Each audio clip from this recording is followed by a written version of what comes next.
Let's make Japanese-style minestrone soup. Here is a list of ingredients that you're going to need to prepare this recipe.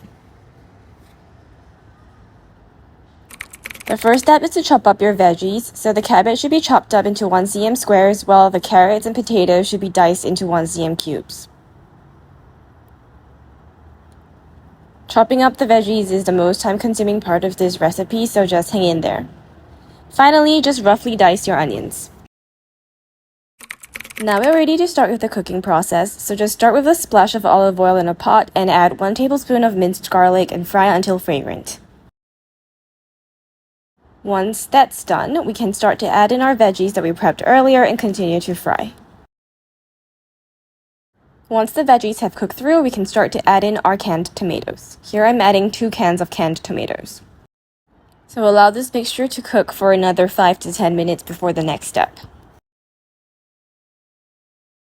So after simmering for about 5 to 10 minutes, we can add in 4.5 cups of water, followed by 15 grams of consommé powder. Now we'll just allow this to continue boiling for another 5 to 10 minutes before adding in some black pepper to taste. Now just top it off with a little bit of parsley and your soup is ready to serve. I hope you try out this Japanese-style minestrone soup because it goes really well with some grilled cheese sandwiches.